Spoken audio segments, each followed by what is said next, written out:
going to build a shed which will lean against the wall, and I want the roof top of the shed to be a bit taller for me to be able to walk in. I'm 6 feet 3, so to be able to walk in without bending down too much, and also give it enough space to store a lot more other items there. So this first one is going to house my diesel generator and air compressor, and then there is another one on the other side. So the one at the far end is 3 feet wide, and this is a little over 4 feet. I would say 4 feet and a half. This is the first one is going to be a tool shed. The second is going to house the electric pump control for the borehole or the well, the deep well, and also the pressure pump, and also a third pump which I will use to supply water or sell water, if you put it that way. And then after the shed will be a platform for the water tank. So the water tank will sit right next to the shed for the pump, okay, and that will also extend outwards about 2.5 meters also. So they have done the floor casting. Today they will come and raise the walls, and then we will do filling. We will cover it with damp-proof membrane. I'll show it on a video, and then they will cast it. After the casting, we will lay another damp-proof course membrane, and then the walls will be raised. So that's pretty much it. After this, I'll have a place to store my, here's a tool shed. So stuff like garden tools, my wheelbarrow, that kind of stuff. So those won't go inside the garage. They will come here instead. Now the generator shed is 3 feet wide, because the generator is only 2 feet in terms of like its depth. So 3 feet should be good enough. As well as the air compressor, just a place for it to get shade and protect it from the weather. You want it to also have a lot of ventilation, and just 3 feet because I want to leave enough space here for enough walking area on this side. So that is why it is the way it is. And I think I showed previously the foundation work for this shed. But now you can see the wall has been raised. The next is to roof it and eventually do plastering, and also do the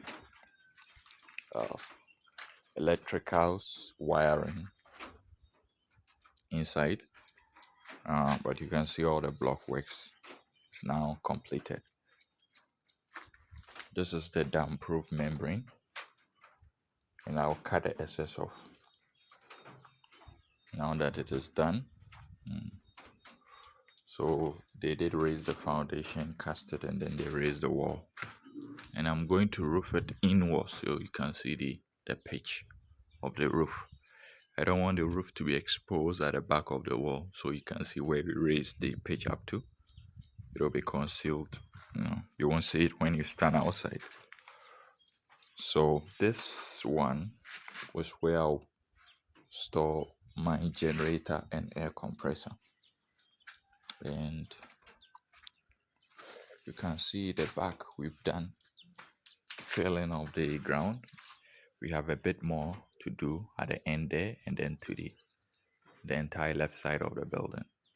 That will come in later. But for now, this side is all leveled. And the shed here, you can see we have two of them here. The first one is a tool shed. The second is a shed for the water pump. and water hose and water filter eventually. So there are two of them. The two shed, the water pump, and this one is the platform for the water tank. It's way bigger than the water tank I intend to buy. There will be extra space on the side. Maybe I can put other things there. It's also capable of handling the very big water tank. For now, that is it. The wall will be raised around here, so you can see we've also started doing the fence wall. So today, as they've raised the level of the platform, today they will lay continuously to just close this space, make it ready for the water tank. So that is it. That's pretty much all. The borehole there, it will be wired, it will be connected to the water tank, and then it will pass through this hole that we made, this provision. That's where the water pipe will go and then connect to the pump, and then it will supply the rest of the house. So it's now time for roofing the shed. I'm going to start with the tool here, and I will later do the one at the far end where I am now pointing my hand, as you can see. If you've watched some of my videos, then you already know that I know a little bit of woodworking, so I'll be roofing the shed myself. I forgot to record video of the main shed, but I do have videos and pictures of the second one, so I will show you as I go along, so stay with me. So here I've started framing the roof, and I started with a tie beam, and the roof will rest on the tie beam. It's what goes on top of the door, and I installed one at the front and one at the back, and then the purlins, which forms the slope, will go on top of it. And you can see I have all my tools on the bench there to speed up. I mostly use power tools, so I have a circular saw and a nail gun. And you can see here I also have my table saw, and now you can see the fascia has now been installed, and this is a top view of the roof. You can see it's a very simple roof. It's not really complicated. In the middle of framing the roof, I remembered I forgot to create a storage for my gas cylinder. I don't want the gas cylinder to be in the kitchen for safety reasons, so I extended the foundation. I dug the footings, and then I used a level to make sure it's all flat for the footings to go on. And I also mixed the concrete, as you can see, and I cast the footings. I know a little bit of mason, so this isn't really a difficult task for me. And you can see I cast the footings. I made sure it's all level, and then I marked the wall to indicate where the wall will need to go, the block work. And so the next day I started raising the footings for the foundation. I mean the block work for the foundation, and then I did a casting. You can see I did put if I can show up close, I did put a pipe here for the gas cylinder tube to be passed through right to the kitchen, and so the floor is casted. The next day I decided to raise the wall, the block work. Normally you can only lay about 4 quarters of the block a day, so here you can see I have started raising the wall, and it's all coming up nicely. You can now see exactly what I'm doing. I positioned the gate on the left side of the shed, so that will be the entry, and it's not really a big space, just enough for the gas cylinder to be stored away from the rest of the house. Now you can see that I left a gap between the old block work and the new one that I'm doing. because using just mortar will not give a strong bond. So I'll cast concrete to fill in that gap. It's a trick I learned from my mason. So I will leave that gap there for now. Since there wasn't any space at the front, I positioned the entry of the shed on the left side, and you can see that's where you will enter through. It's actually a very small space, and like I said, it's just for the gas cylinder. Now you can see the block work has been raised up to the roof level. You can also see I poured concrete to fill in the gap between the two joining walls. So it's now all finished. Now back to the roof. I use quarter rod to tie the roof frame into the wall just so that when there's a windstorm, it's not going to be lifted. So it will secure it in place. I also use these angle brackets that I had them fabricate to hold the trusses to the tie beam, and it's something I did on the main building as well, just to hold it in place. So the building is on a hill. I wanted to add additional reinforcement just to secure it in place. Now it's time for the metal sheets to be installed. So I bought metal sheets. These ones are IBR, the same color as the main building, just to make the color match the main building. And here you can see I've already installed the eave trim, which is the metal sheet that goes directly on top of the fascia. And on top of the eave trim is then the ring gutter.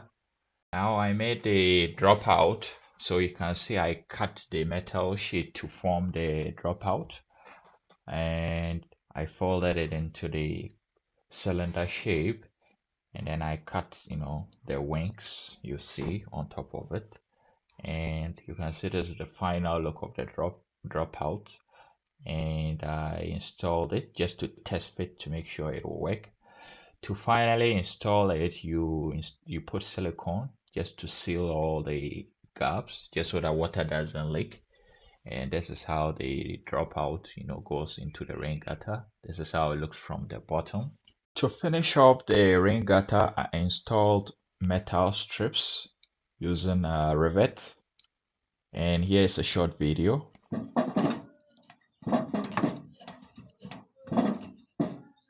And this is how the strips looks like once it is finished. This is necessary because the rain gutters that I bought doesn't come with hangers to hold it in place. And I also did the end cap for the rain gutter. Now I have a short video of the actual process of installing the roofing sheets.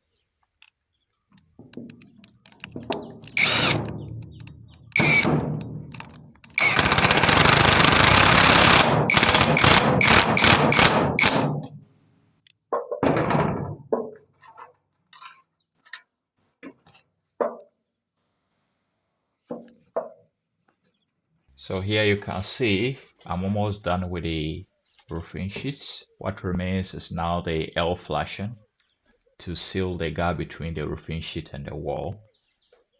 And this is how it looks like from the front view. The metal sheets, everything is now finished. The next is the second shed, and this time I made sure to record a video and a detail of the whole process. So that is what I did next.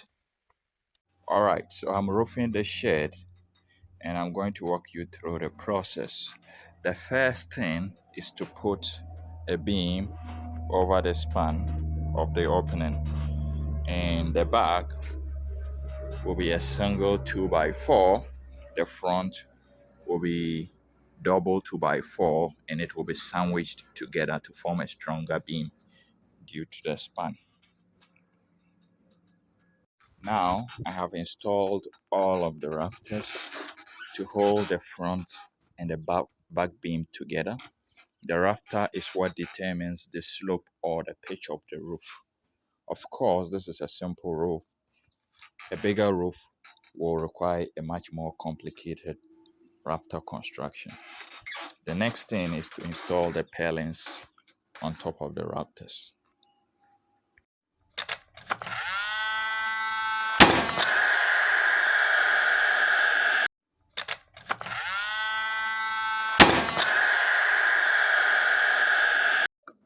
the nailing pattern for the rafters is to toe nail it to the piece that you want to attach to at the bottom, because the nail that I'm using is 3.5 inch nails, and there's no way it's going to penetrate from the top to the bottom, so you always toe nail it at the side. So that's how most rafters are, nailed to the tie beam or whatever they rest on. Pretty much it. All right, now I'm done with installing all the palings. As you can see, the next is to cut it all flush and then install the fascia at the front and also on the two sides, the left and the right side of the roof.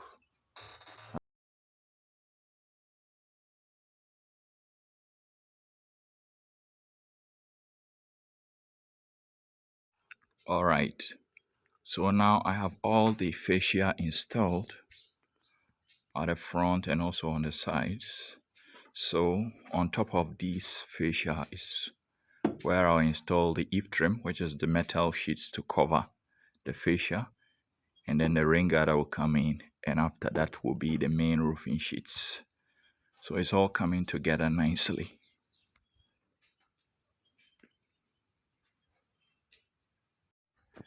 So I have the eave trim for the front fascia installed. You can see I had to patch it up at the end with a piece that I had because this one wasn't enough. This is dusty. When it gets washed off by the rain, it should look just as this one at the far end. But you can see now I'll install the sides, the right and the left at the very end. And that will be it. After that, the rain gutter will be installed. It's quite sunny, so I'll just have to abort and continue another day. But it's all coming together nicely.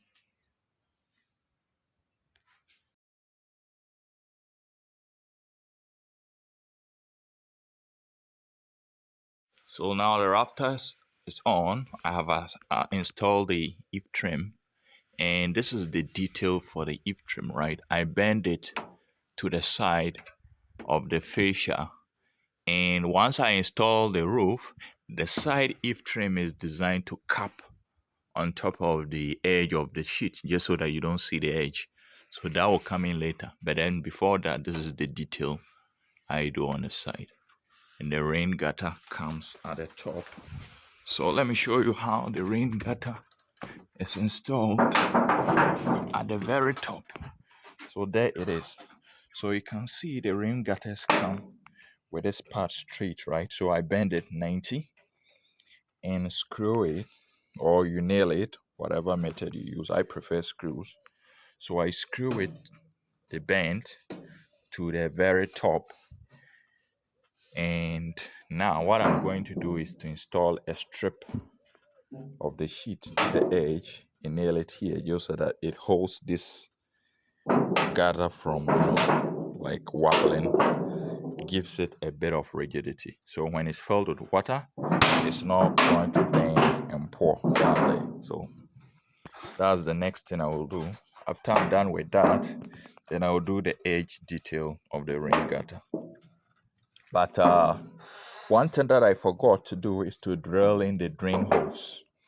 And with this roof, right, uh, I have to I plan to use to create just one dropout. So it will be at the very edge here, just so that I drop the water here with a pipe. So I'll do that later, so it shouldn't be a problem. But normally you want to create the drain hole before you install because it's much easier that way.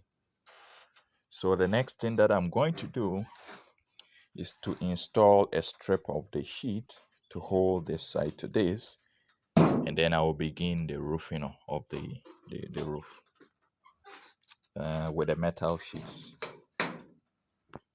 So here's how I'm going to install the strip. So I'll cut a thin strip of the metal sheet. You can see I already have pieces right there.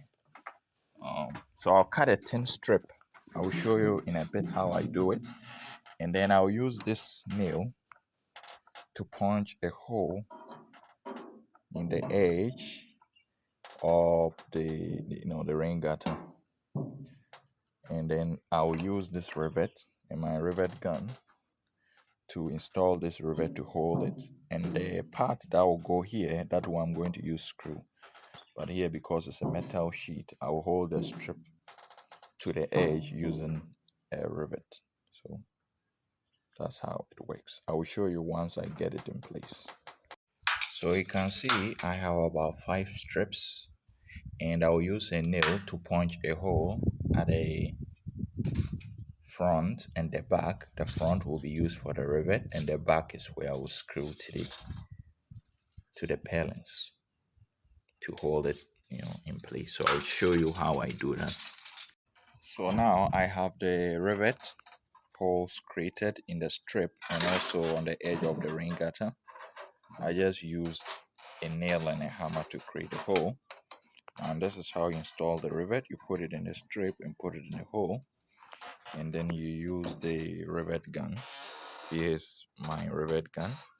There are all types of rivet guns, and you put it right. You can see there's a hole at the bottom here. So that hole, there are different attachment. This metal, shiny silver metal you see at the top, there are different sizes for different rivet sizes that you buy. So this one is a 3.2 mm. So I'll just put it. I can't show it on camera once I do. I'll just put it, and once you press like this, you do that multiple times. It's hard to do it with one hand, but then what it does, it pulls the pin out of the rivet, and then come. That is it. So that's what I will do, and then I'll use a screw to hold the side to the palings. That's pretty much it.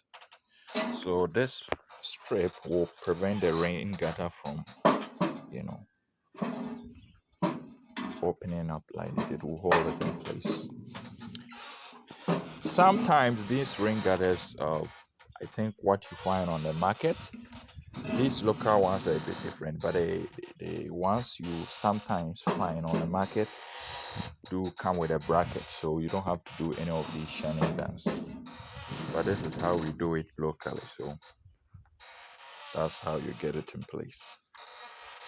Now I have all the strips installed, and I have 4 for just this rain gutter. I think 4 is good enough for the span that I have. About 13 feet span rain gutter, so that should be good enough. So next I'm going to install the roofing sheets on it, so I'm going to show that as well. But then you can see everything is set for the roofing sheets to be installed. Now a detail I want to point out in the rain gutter is that the edge of the rain gutter, you can see the edge is raised up, right? Raised up, such that once I install the sheets, and if you stand down there right in front, you will not see the edge of the roofing sheets, right? That's a very important detail. The edge is supposed to go inside and be blocked or be covered by the edge of the rain gutter. So the rain gutter isn't always flush. The edge is raised up a bit to cover the edge of the sheets that will be installed on top of this. Otherwise, it isn't going to look nice. And the roofing sheets, right, depending on whether it is IBR or soft lock, similar to some call it standing seam. Depending on which one it is, the rain gutter will need to be higher. The RBR, the reps are higher, so you need to raise the edge of the rain gutter even higher. They are taller, so you need to raise the rain gutter even higher to cover it up. So the IBR is what I'm using, so I make sure that the edge of the gutter is higher enough to cover the edge of the roofing sheets, just so that when you stand down there, you aren't going to see the edge of the sheets that will be used to roof uh, the shed. That's a very important detail. After I am done with the sheet, I'll do the detail of the rain gutter, the edge, just so that the water doesn't flow to the end. Right, I'll create a dropout somewhere here for all the water to drop there. So that's pretty much it. It's all coming together nicely. So it rained a bit, but I can show you the detail of the rain gutter edge. So you can see I do a bend of the edge. You can see the detail. Then I bend the edge as well. And then I caulk it. I apply silicone at the corners to seal all the gaps there, just so that water doesn't get through. And that is it. I'm going to do that for the very end there. You can see the second shed is now completed. The roofing work is all done. And you can see the first one and the second one is what you see at the very far end. The next thing is to install the wall flashing. And here you can see I've started doing the wall flashing to seal the gap between the roofing sheet and the wall. And I have a video for that. Alright, so I'm finishing up the roofing. I left the remaining piece for a while. And now what I'm doing is installing the L flashing against the wall to seal the gap. As you can see, there's a gap between the roofing sheet and the wall. So this flashing will cover it up and seal it. So that's what I'm doing. I'm also cutting these dovetails at the very edge to get it to sit in between the ribs. So that's what I'm doing. I have my aviation snip here, my tape and a hammer. And I've also installed these screws to hold it against the wall. And I have these plastic screw head covers to seal all the entry points for water. So that's pretty much it.